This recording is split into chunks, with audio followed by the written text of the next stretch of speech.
Good morning, and welcome again to another episode of A Marine and a Schoolie.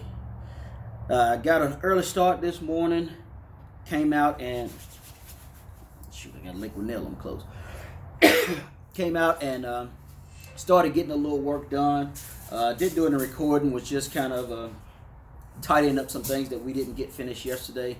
So today, what we're doing is we're finishing up the framing, and right now my man Marcellus, he is up there taking measurements now of each of the boxes before we start cutting the insulation this morning.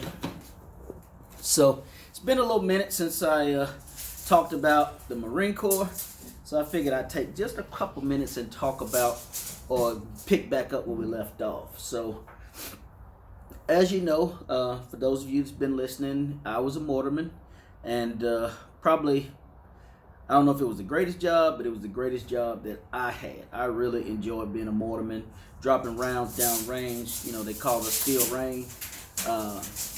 Dropping rounds, watching explosions, TACP shoots. For those of you who don't know what a TACP shoot is, that's where you go out, you drop rounds, and then you got helicopters, you got jets that come in and drop bombs on the designated target. So sometimes we drop smoke, sometimes we would drop HE, and then you'd watch them come in with the Gatling guns, you name it.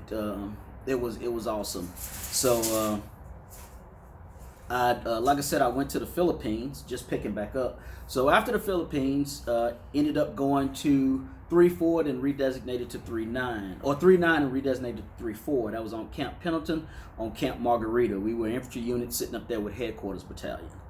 And that's where I met Williams, I met Mitchell, I met my man Big J, David Jones, Meekins,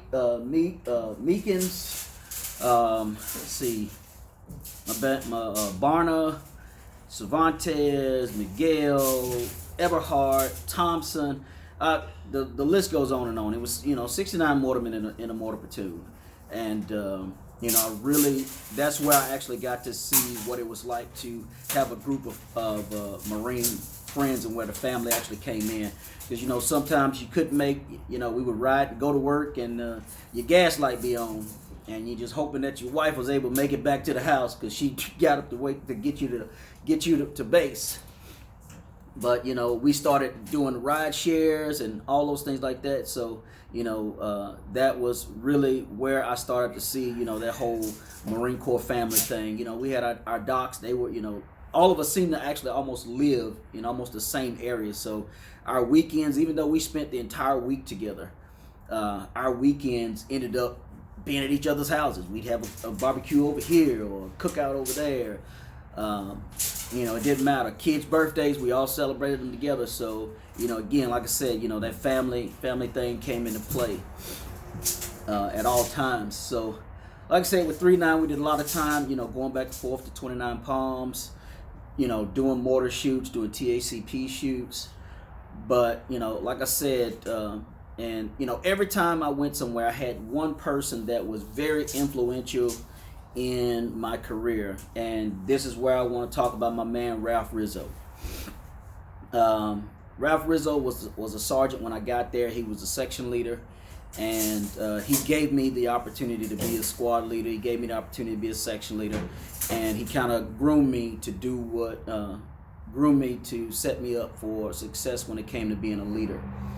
And I thank him for that. And me and my buddy Mitchell were just talking on the phone the other day, and we were just talking about how once this guy gave me that opportunity to be a leader, and I told you about how I quit being a guy and said I'd never do it again. So this kind of resonated with it all. When he gave me that opportunity as a young Lance Corporal to be a leader, it really, really set me on fire for the Marine Corps, and I learned everything I possibly could.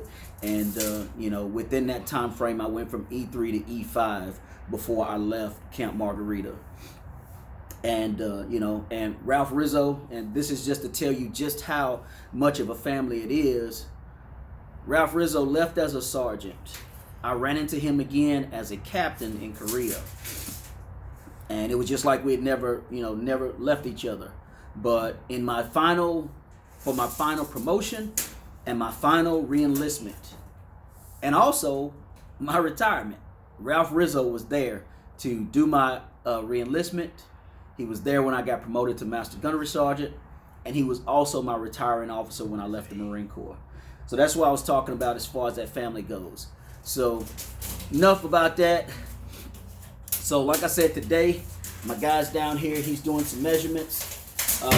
I'm going to start back to getting getting my side rails screwed in, drilling the holes and getting it screwed in.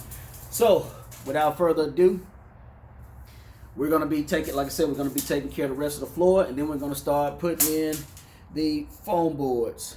So keep watching. Thank you guys again for continuing to follow along on this journey, and we'll be back in just a bit. As always, like, subscribe. Marina and Schoolie, Semper Fi.